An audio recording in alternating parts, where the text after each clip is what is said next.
Blessed morning everyone, Luzon, Visayas at Mindanao, Philippines. Isang mapagpalang umaga po sa ating lahat. So welcome po sa ating gawain sa The Word, God's Spirit and Life Ministry live stream YouTube channel. So isang mapagpalang umaga po sa ating founder ng The Word, God's Spirit and Life Ministry kay Pastor Alfred Islam, sa buong pamilya, lahat ng mga members ng The Word, God's Spirit and Life Ministry. Good morning, good morning. At isang mapagpalang umaga din po sa ating pastor sa Bohol, kay Pastor Chupi Luyumo ng Bohol.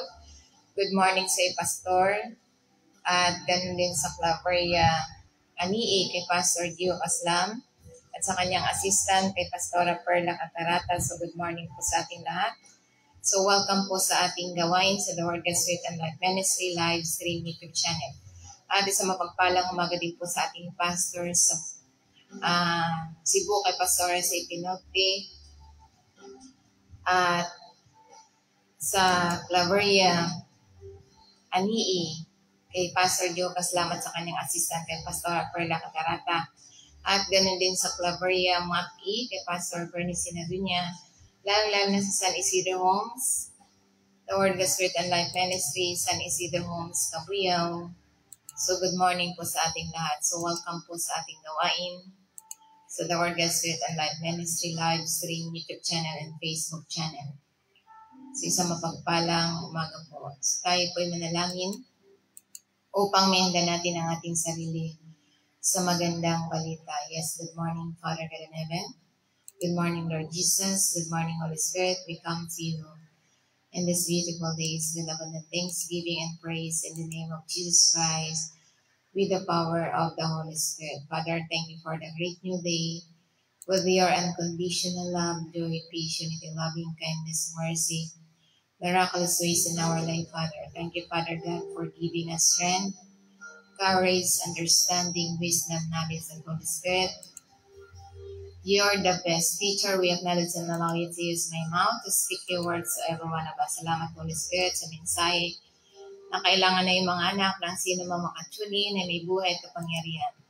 Thank you, Heavenly Father, the trifold anointing to me, to impart to me, to your servant, to destroy, to cancel, to rebuke all the works of our enemies, against principalities, against power, against the rulers of darkness of this world, against spiritual wickedness in high places, Satan, demons, evil spirit, spirit of sickness, spirit of death, spirit of poverty, spirit of anxiety.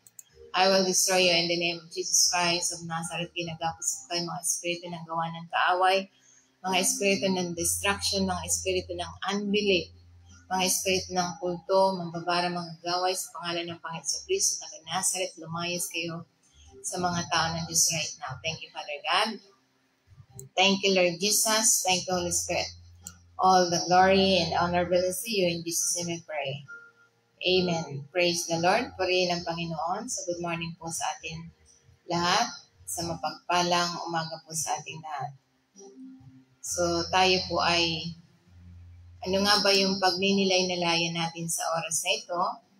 The secret to success and prosperity.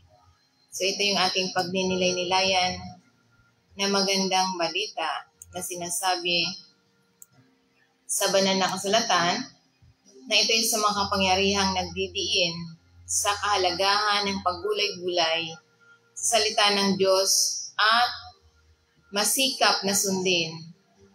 Nagbibigay ito ng pangako ng kasaganaan at tagumpay para sa mga gumagawa ng salita ng Diyos sa kanilang buhay. So narito ang isang mga halimbawa upang makuha ang ating atensyon ng ating kapag tayo pinagnilay-nilayan natin itong salita ng Panginoon. Ito yung ang lihim sa tagumpay at kaunlaran.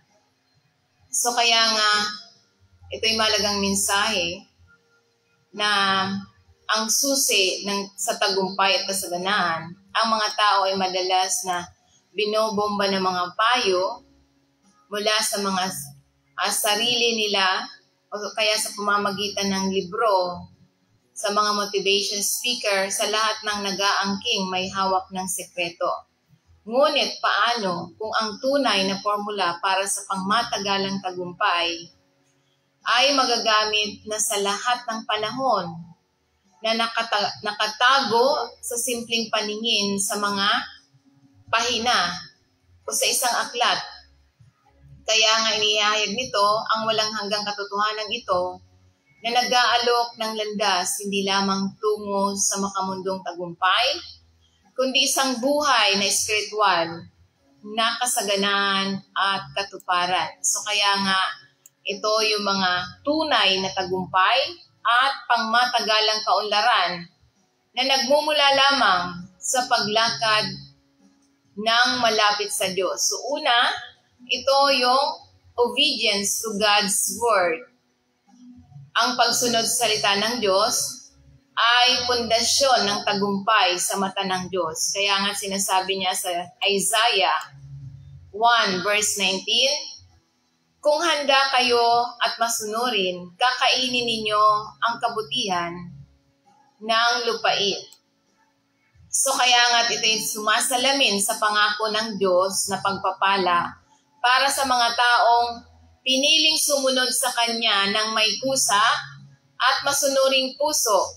Ito hindi lamang tungkol sa panlabas ng mga aksyon, ngunit ito ay isang pusang loob, pagiging handa na makinig, magtiwala, at tumugon sa Kanyang direksyon.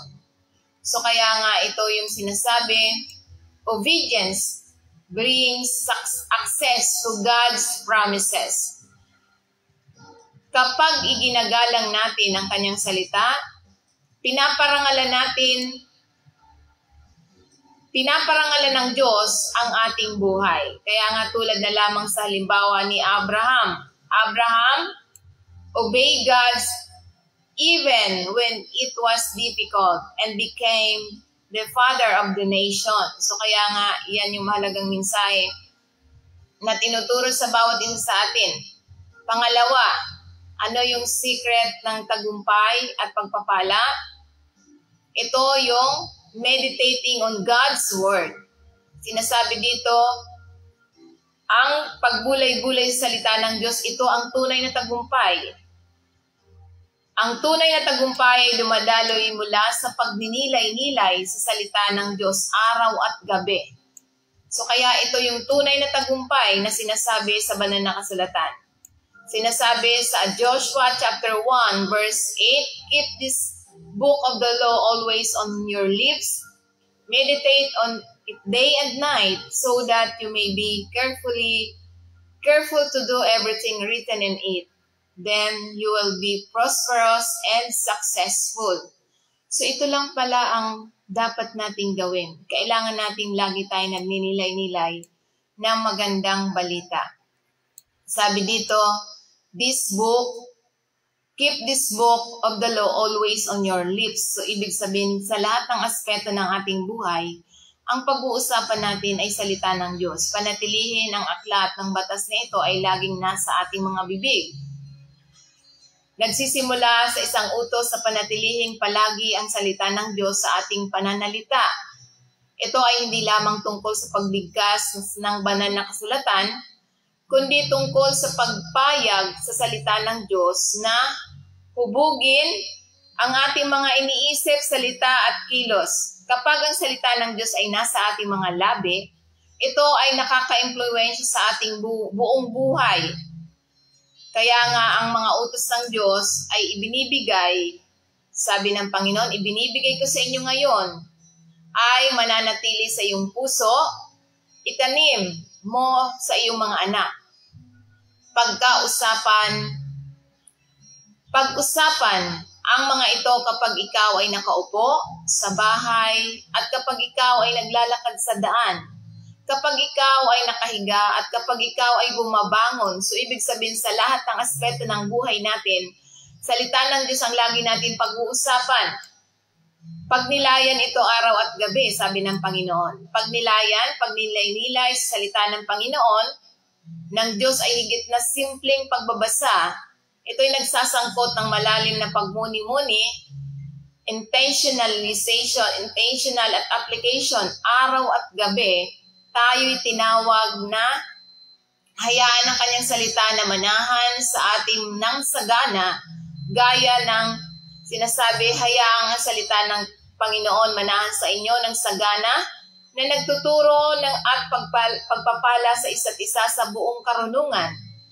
Ang kanyang patuloy na pagmuni-muni na ito ay nagbabago sa ating isipan, inaayon ang ating kalooban sa kalooban ng Diyos, at inianda tayong mamuhay ayon sa kanyang layunin. Kaya sinasabi niya rito, so that you may be careful to do everything written in it. So ibig sabihin, ang pagmuni-muni ay humahantong sa pagkilos. Hindi sapat na alamin lamang ang salita ng Diyos. Ngunit dapat nating isabuhay ito. Kaya nga huwag, sabi nga sa banal na kasulatan sa Santiago, James chapter 1 verse 22, huwag makinig lamang sa salita ng Diyos at gayon ay dayain ninyo ang inyong sarili. Gawin ninyo ang sinasabi nito. So ang pagsunod sa salita ng Diyos ay ang pundasyon ng isang buhay na ayon lamang sa kanyang kalooban at nakalaan para sa tagumpay sa mga mata ng Diyos. So ano pa ang sinasabi? Ang pangako niya sa atin na ito yung magiging kung gayon. Sabi niya, kung gayon, ikaw ay magiging maunlad at magtatagumpay. Kaya nga ito yung the secrets to success and prosperity. Ikaw ay uunlad at magtatagumpay. Ito yung pangakong kalakip. Ang tunay na kasaganaan at tagumpay ay nagmumula lamang sa pamumuhay na nakasalig sa Panginoon sa kanyang salita. Ito ay hindi tungkol lamang sa material na kayamanan, ngunit tungkol sa pag-unlad sa bawat larangan ng buhay tulad ng spiritual, emotional, relasyon, at maging physical. Kaya nga ngunit sinasabi, ang kanyang kaluguran ay nasa kasulatan, sabi ng Panginoon. Ang mga gustong magtagumpay at umunlad, kailangan ang kanyang kasiyahan ay tungkol sa Panginoon. At siya ay nagbubulay-bulay ng kasulatan araw at gabi. Ang taong yun ay uunlad ng isang punong kahoy, tulad ng isang punong kahoy na itinanim sa tabi ng mga batis ng tubig, na nagbubunga sa kapanahunan at ang kanyang dahon ay hindi nalalanta anuman ang kanyang ginagawa ay gumiginhawa siya. So kaya nga ang tunay na success, true success and lasting prosperity comes not from the world system. So ito yung sinasabi na ang tunay na tagumpay ay pangmatagalang kaunlaran, ay hindi nagmumula sa makamundong sistema. Ngunit ito'y mula lamang sa paglakad ng malapit sa Diyos. Ito yung walking na lumalakad tayo sa spiritual. Ito yung tunay na tagumpay. Habang tinutukoy ng mundo ang tagumpay sa pamamagitan ng pera, katanyagan at kapangyarihan, ito'y walang kabuluhan ang tagumpay ng sanlibutan. Na tinutukoy ng Diyos ang tunay na tagumpay bilang isang buhay na namumuhay lamang ayon sa kanyang salita, ayon sa kanyang pamantayan, ayon sa kanyang landas, ayon sa kanyang kalooban, na minarkahan ng kapayapaan, layunin, pagiging mabunga at pabor. So ito yung tunay na tagumpay na nagmumula sa Panginoon. Kaya nga sinasabi niya rito, meditating, pinananatili ng pagmuni-muni ang iyong isipan na nakatuon sa iyong mga desisyon na nakahanay sa langit. So kaya nga ang salita ng Diyos ay nahahayag ng karunungan sa bawat panahon. So ito yung sinasabi sa banal na kasulatan. So kaya dapat tayo ay lagi tayong nagbabasa ng aklat ng kasulatan araw-araw. So kaya nga sinasabi sa banal na kasulatan, sa Psalm 1 verse 1, blessed is the man whose delight in the law of the Lord, and in his law he meditates day and night. So ibig sabihin, mapalad daw yung laging nagbabasa ng Biblia. Araw at gabi ang kanyang kasiyahan ay sa salita ng Panginoon. So sinasabi dito na mapalad,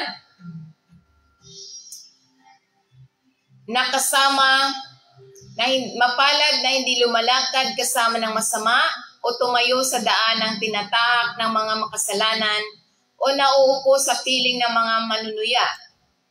So kaya nga ito'y sinasabi na ang landas ng isang pinagpalang tao ay isang taong sadyang umiiwas sa mga impluwensya na umaakay palayo sa Diyos. Na itinatampok nito ang kalagahan ng pagpili ng ating pakikipag-ugnayan at matalinong maimpluwensyahan, impluwensya na mananatiling nakaugat lamang sa salita ng Diyos sa halip na sundin ang karamihan. So kaya nga sinasabi pa sa Psalm 1 verse 2, "But whose delight is in the law of the Lord, and who meditates on His law day and night." So ito yung mga taong mapalad na laging nagbabasa, ang kanyang kaluguran, ang kanyang kaligayahan ay nasa Panginoon, kautusan ng Panginoon na siya ay nagbulay-bulay, nagbabasa lagi ng Biblia. Ito yung taong mapalad na sinasabi sa Biblia. Ang isang taong nakakasumpong ng kagalakan sa salita ng Diyos ay patuloy na pinag-iisipan ito. Ito ay hindi lamang tungkol sa pagbabasa ng banal na kasulatan, ito'y tungkol sa pagmamahal ng salita ng Diyos. Pagpapahalaga nito at pagpayag na hubugin nito ang bawat bahagi ng ating buhay. So kaya nga, tulad na lamang sa halimbawa ni King David, umunlad si Haring David dahil sa mahal niya ang salita ng Panginoon. So kung mahal natin ang salita ng Panginoon, hindi tayo papayag na sa isang araw hindi tayo nagbabasa ng Biblia.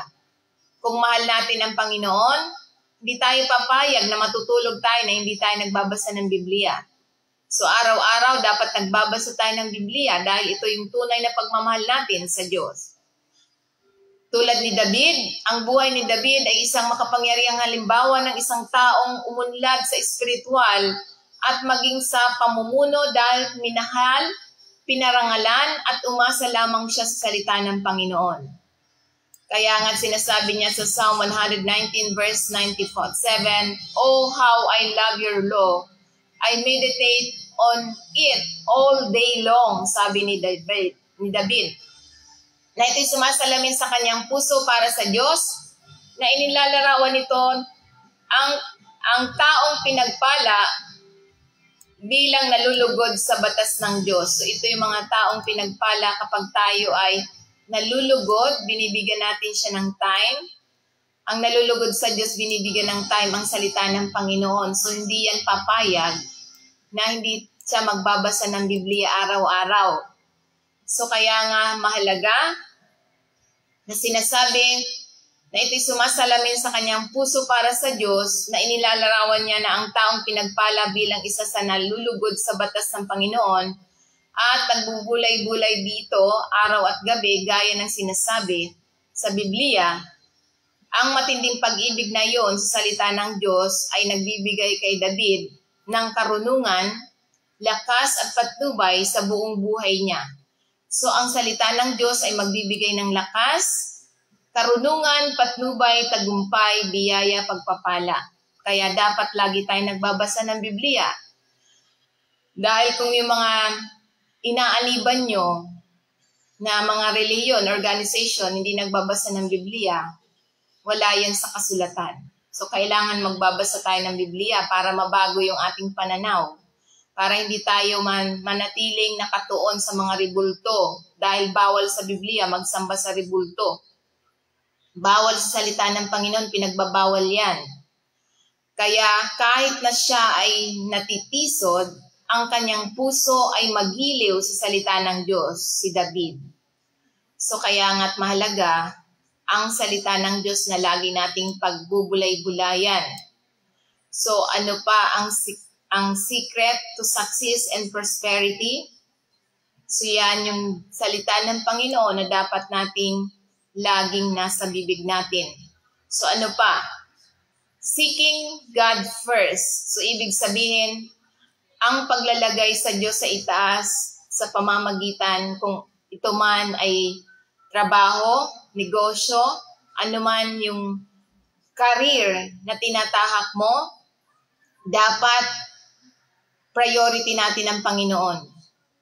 Maging relasyon man ito or maging layunin, ay susi ng tunay na kasaganaan yung paghahanap muna sa katuwiran at kaharian ng Diyos. Seeking God first muna. Kaya nga sinasabi niya sa Mateo 6 verse 33, but seek first His kingdom and His righteousness, and all these things will be given to you as well. So, ibig sabihin, kapag priority natin ang Panginoon, hindi tayo lumalayo. Hindi natin ipinagpapalit ang ating ugnayan sa Panginoon sa ating career, sa ating relasyon, sa ating mga layunin. So, ibig sabihin, priority natin siya sa lahat ng aspeto ng ating buhay.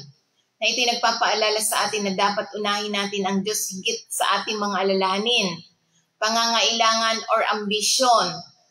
Kapag inuna natin ang kalooban ng Diyos at mamuhay tayo ng wasto sa harapan niya, nangako siyang aasikasuhin niya tayo, ang ating mga pangangailangan. Lahat ng ating pangangailangan, gusto mo ng trabaho, gusto mo ng negosyo, gusto mo ng magandang relasyon, magandang asawa, masayang pamilya, sagana sa buhay, ito ang dapat nating gawin dahil walang kwenta ang pagsusumikap mo kung wala kang panahon. Kung wala kang panahon sa Panginoon, walang kwenta yung ginagawa mo. Yan yung sinasabi, kahit 24/7 ka diyan magtrabaho, kung wala kang panahon sa Panginoon, ang lahat ng yan, isang araw lang mawawala yung pinagsikapan mo. Kaya nga mahalaga na ito yung isang tawag na magtiwala tayo sa kanyang provision habang nabubuhay tayo ng may layunin sa kaharian ng Diyos. So yan ang layunin natin, na unahin natin ang Panginoon. Iyan yung layunin ng isang tao. Hindi yung unahin yung career, hindi unahin yung trabaho, negosyo, hindi unahin yung pamilya. Dahil ang pangako ng Panginoon, kapag inuna natin siya, lahat ng kailangan natin, maging sa career, maging sa relasyon, maging sa lahat ng aspeto ng ating buhay, yan ang pangako ng Panginoon. Na gawin ang Diyos ang ating unang hangarin, hindi ang hindi yung pagkatapos ng mga plano mo sa libutan saka ka lang maglilingkod sa Panginoon. Hindi yan ang gusto ng Panginoon. Kailangan bago ang lahat, siya muna ang ating uunahin. Ang lahat ng iba pa ay dumadaloy mula sa isang buhay na inuuna ang Diyos. So lahat ng kailangan natin, ibibigay ng Diyos, yan ang pangako niya sa atin. So kaya nga ang iyong lingkod, nag-resign pa ako sa trabaho. Hindi ako nagtrabaho para lang unahin ko ang paglilingkod, unahin ko yung pagsamba, unahin ko yung pagba-Bible study. Yun lang ang gusto kong gawin nung tinawag ako ng Panginoon.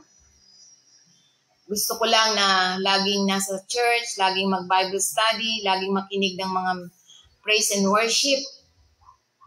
So yan ang mahalaga na dapat binibigyan natin ng prioridad. Ang seeking, pagbulay-bulay ng salita ng Panginoon. Dahil ang lahat, ibibigay na lang yan ng Diyos. Hindi na kailangan nating humingi dahil alam naman niya kung ano yung kailangan natin. Kaya nga tulad na lamang sa halimbawa ni Solomon, ask for wisdom, not wealth.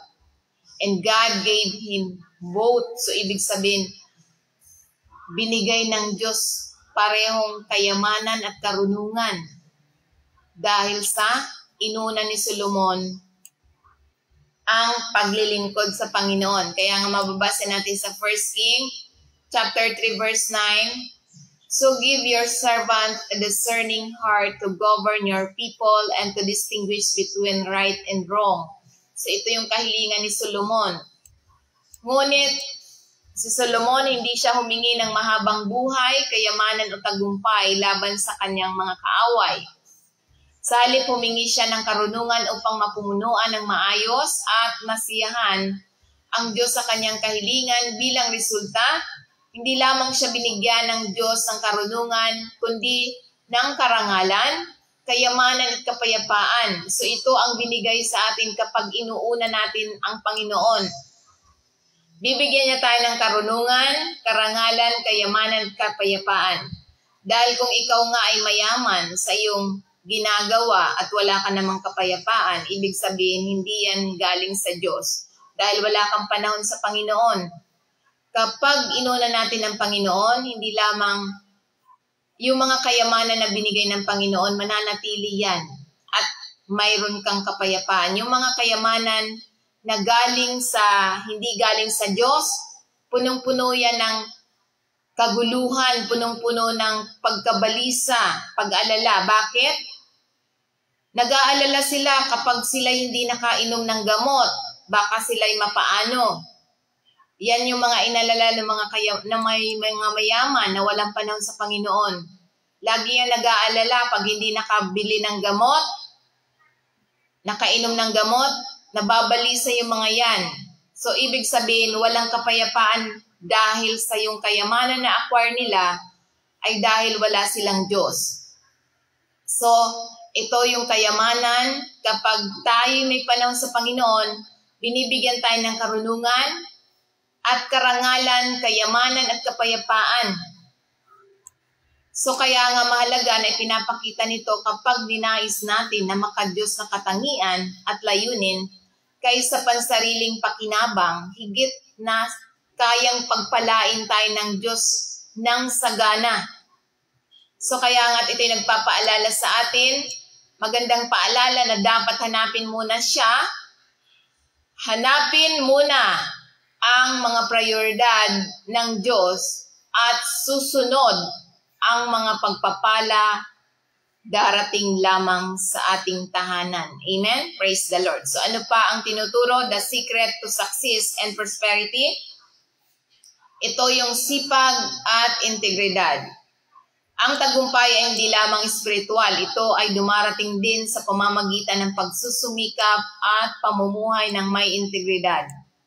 Kaya nga sinasabi niya sa Proverbs 12 verse 24, the hand of the diligent will rule, but the lazy man will be put to forced labor. So ibig sabihin, ang kamay ng masisipag ay mamumuno, ngunit ang tamad ay malalagay sa sapilitang paggawa. So yung mga tamad, napipilitan lang yang gumawa. Kaya sinasabi, mas mabuti ang isang dukha na lumalakad sa katapatan kaysa isang mayaman na baluktot sa kanyang mga lakad. So kaya nga sinasabi sa banal na kasulatan na pinagpala ng Diyos ang mga tapat sa kanilang mga gawain. Dahil ang tapat sa paggawa at mabuting pagkatao ay nagbubukas ng mga pintuan ng hindi kayang gawin ng pera. So kaya nga, tulad na lamang sa halimbawa ni Joseph, si Joseph ay isang halimbawa. Bumangon mula sa bilangguan patungo sa palasyo dahil sa kanyang kasipagan at integridad. So basahin niyo na lamang po sa Genesis chapter 39 to 41. So ano pa ang the secret to success and prosperity? Number 5, generosity and stewardship. So ibig sabihin pagbubukas palad at pangangasiwa. Lumalago ang kaunlaran kapag tayo ay nagbibigay ng malaya at pinangangasiwaan ng mabuti ang binibigay sa atin ng Diyos. So kaya nga sinasabi sa Luke chapter 6 verse 38, give and it will be given to you, for with the measure you use, it will be measured back to you. Sabi ng Panginoon, magbigay daw tayo. Kayo ay bibigyan sapagkat ang panukat na inyong ginagamit ay susukatin din sa inyo. So kaya nga ito'y magbigay kayo na sinasabi na nagtuturo sa bawat isa sa atin ang prinsipyo ng pagbubukas palad. Na pagbibigay hindi lamang sa material na mga bagay, kundi pati na rin sa pag-ibig, pagpapatawad, kabaitan, at awa. Sinasabi ng Panginoon Jesucristo na kapag tayo ay nagbibigay ng libre at sagana, ang Diyos ay tumutugon na nag-uumapaw na pagpapala bilang kapalit. Ito ay tungkol sa puso, sa bukas ang puso, hindi lamang ang pagkilos mismo. So kaya nga ito'y sinasabi pa sa Proverbs 3 verse 9, honor the Lord with your wealth, with the first fruit of your crops. So ibig sabihin, ito yung tinatawagan tayo na unahin ang Diyos sa ating mga pananalapi at mga mapagkukunan sa pamamagitan ng pagbibigay sa Kanya ng pinakamahusay at una, hindi ang mga tinatira. Ito ay isang gawa ng pagsamba at pagtitiwala na kinikilala na ang lahat ng mayroon tayo ay nagmula sa Kanya, mula sa Panginoon. Kapag pinaparangalan natin ang Diyos sa ganitong paraan, nagbubukas ito ng pinto para sa Kanyang pagpapala at probisyon.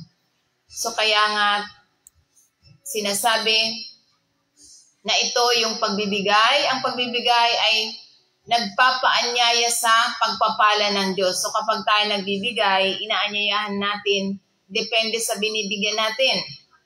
Dahil kapag ang binibigyan natin ay gumagawa ng masama, ang aanihin mo ay masama din. Ngunit ang binigyan mo ay mga propeta ng Diyos, ang ganti niyan na pagka-propeta, yun din ang matatanggap mo. So kaya nga ang pagbibigay ay nag-aanyaya sa pagpapala ng Diyos. So kung ano yung binigyan mo, ang ganti niyan ay makakamtan mo. Kung mabuti ang pinagbigyan mo at ginagamit niya sa kabutihan, pagpapalain ka. Dahil ito yung pangangasiwa ay nagpaparami ng mga mapagkukunan. So tulad na lamang sa halimbawa ng balo at si Elijah. Ibinigay ng balo sa Saripta ang kanyang huling pagkain kay Elijah at tinulungan siya ng Diyos sa tagutom. So sa loob ng 3 taon at kalahati, hindi nagutom si Elijah at ang balo at ang kanyang anak dahil sa pagpuprovide ng Diyos sa kanya, dahil sa pagsunod ng balo at ni Elijah. So kaya kapag tayo sumusunod sa Diyos 100%, hindi tayo magugutom.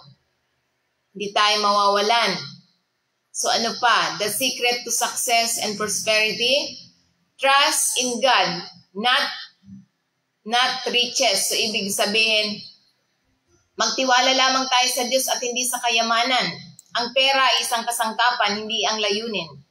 Ang tagumpay na nakaugat lamang sa kayamanan, ang tagumpay na nakaugat sa kayamanan lamang ay marupok. So ang ating tagumpay, kung itong tagumpay natin ay nakabase lamang tayo sa kayamanan, ito'y maglalaho.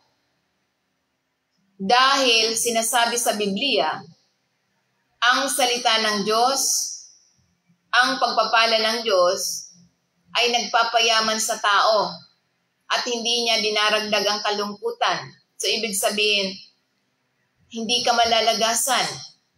Sabi niya sa Proverbs 10 verse 22, the blessing of the Lord makes one rich and He add no sorrow with it. So ibig sabihin, ang pagpapala mula sa Panginoon, kailanman hindi ka magiging malungkot.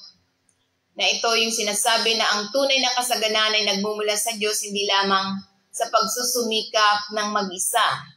Kapag pinagpala tayo ng Diyos, hindi ito pabigat. Ito ay sinasamahan ng kapayapaan, kagalakan at layunin, tulad ng nabanggit kanina. So ang pagpapala ng Diyos ay punong-puno ka ng kapayapaan, punong-puno ka ng kagalakan. So marami diyang sinasabi nila na pinagpala sila ng Panginoon, marami silang pera, marami silang ari-arian. Pero yung kanilang kayamanan ay hindi naman mula sa Panginoon. So kaya nga kapag hindi mula sa Panginoon, hindi sila masaya. So kahit sila maraming pera, hindi sila masaya. Di ba maraming mga mayayaman na nagpapakamatay? Dahil wala silang kapayapaan, dahil hindi yun mula sa Diyos, dahil ang pagpapala na mula sa Diyos, punong-puno ng kapayapaan, hindi ka nababalisa, punong-puno ng kagalakan at punong-puno ng layunin. So ibig sabihin, alam mo na galing sa Diyos yan, kaya masaya ang iyong puso, anuman yung dumarating sa atin, punong-puno. So yung mga tao na mula sa kayamanan ay hindi mula sa Diyos, wala silang kapayapaan, lagi silang nababalisa.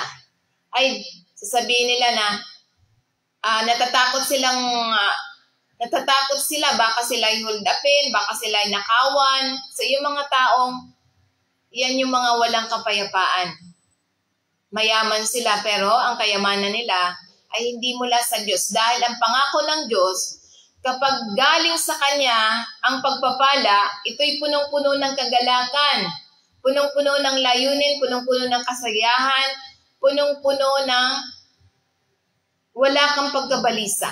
Iyan ang mula sa Panginoon na kayamanan.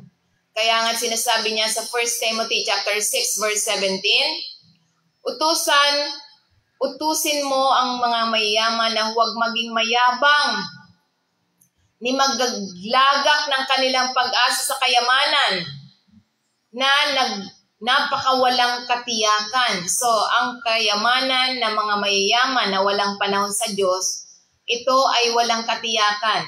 Ngunit ang kayamanan na mula sa Diyos, ito ay punong-puno ng katiyakan. Dahil anuman ang pagsubok, sa Diyos ka umaasa. Hindi ka umaasa sa kayamanan na binigay sa iyo ng Diyos. Kaya, punong-puno ng kapayapaan, punong-puno ng kagalakan.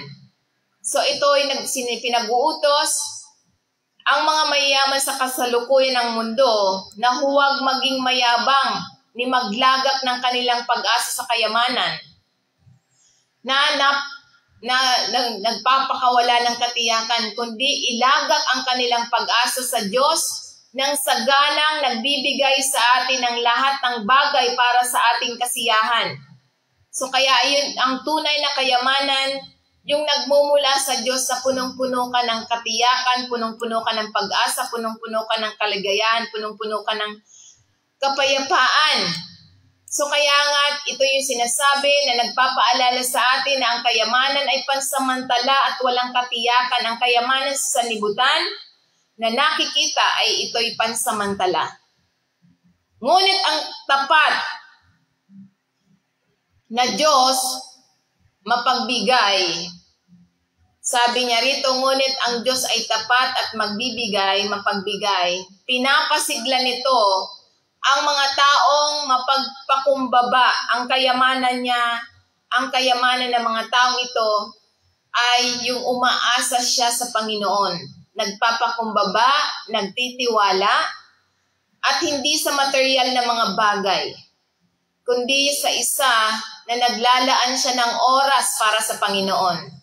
Ito ang tunay na kayamanan na itinatampok na ang Diyos ay hindi laban sa atin pag nanasa mga pagpapala, hanggang sa ating pag-asa ay nananatiling nakaugat lamang sa Kanya.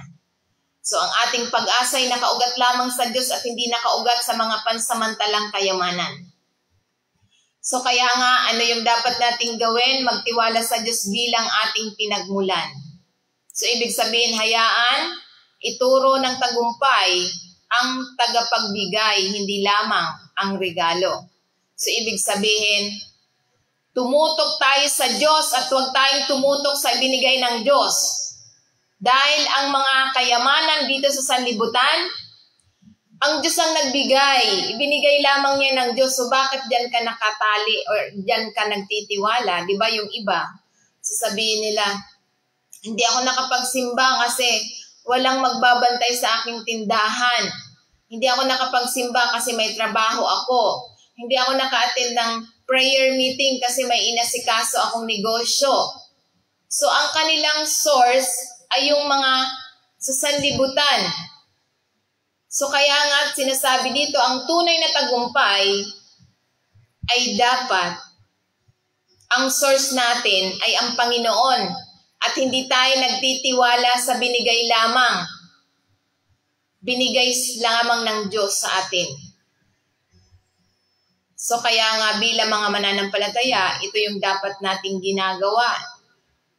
Na tayo ay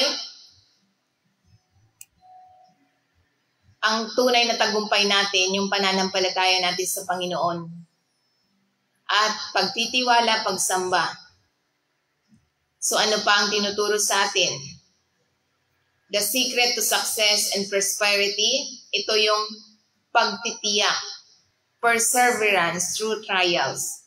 Ang tunay na tagumpay ay nasusubok sa mga panahon ng paghihintay, sakit at paglaki.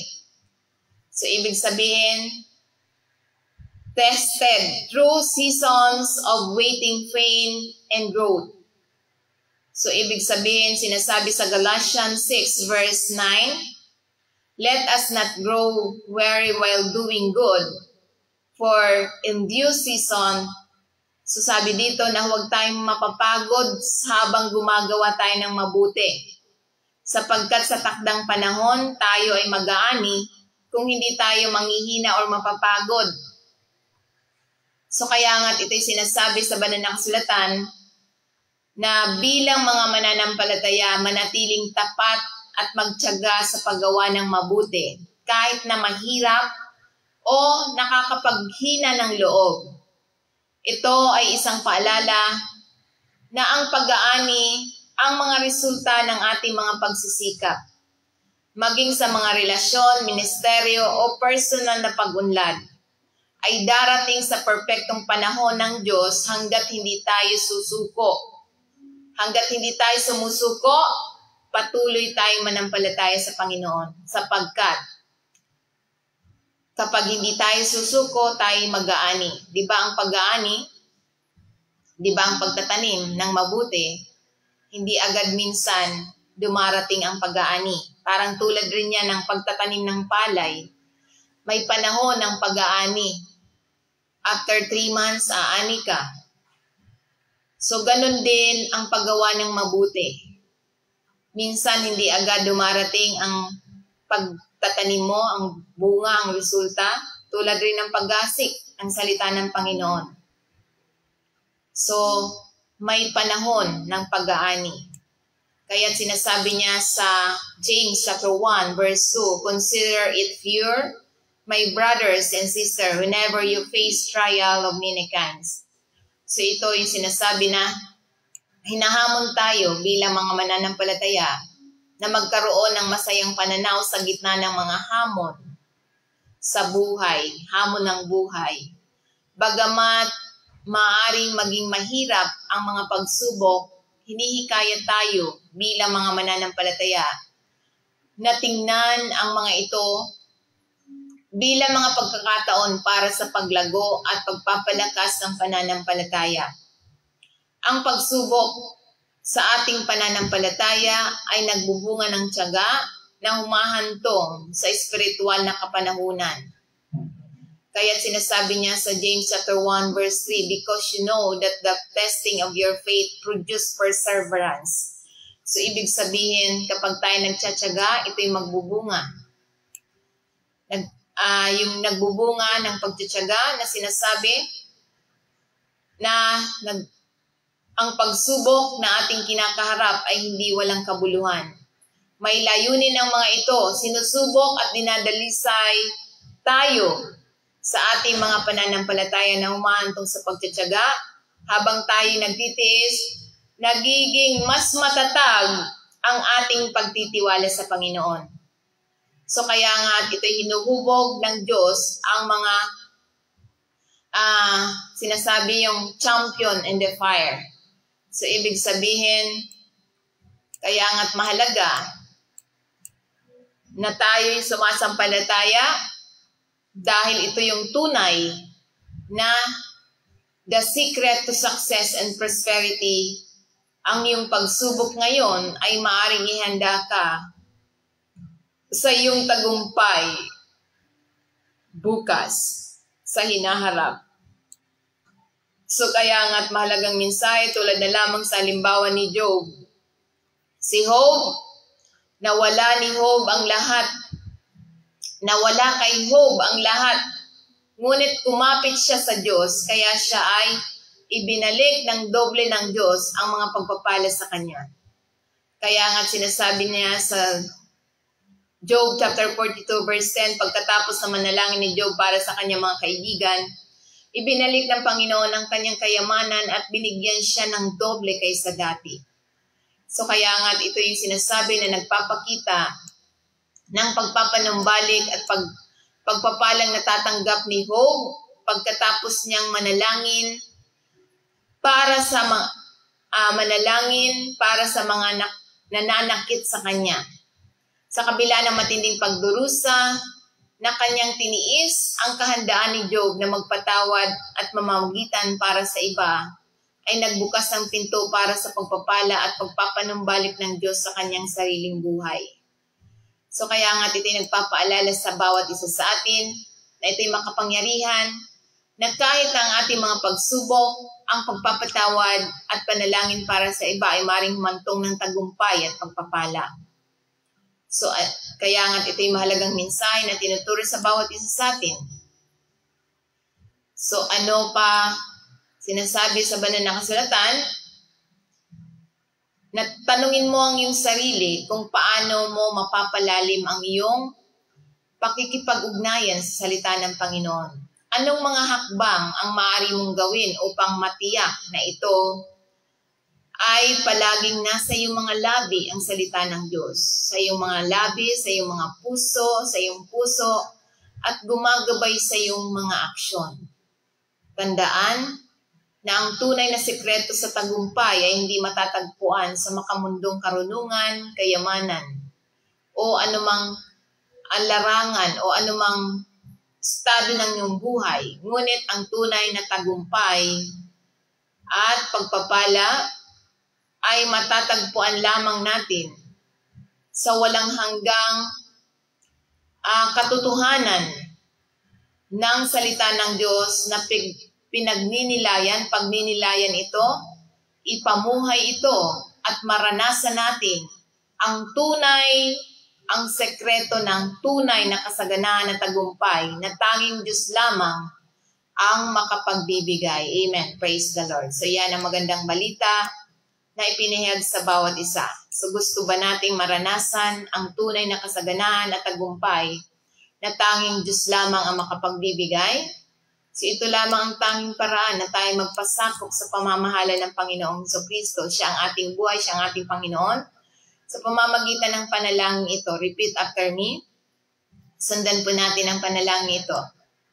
Heavenly Father, alam kong pinaghiwalay ako sa aking kasalanan mula sa iyo. Salamat sa pagpapadala mo sa iyong bugtong na anak upang mamatay sa aking lugar at sa ikatlong araw ay muling nabuhay para sa aming lahat. Panginoong Hesus, kailangan kita, nagtitiwala ako, patawarin mo ako sa aking mga nagawang kasalanan.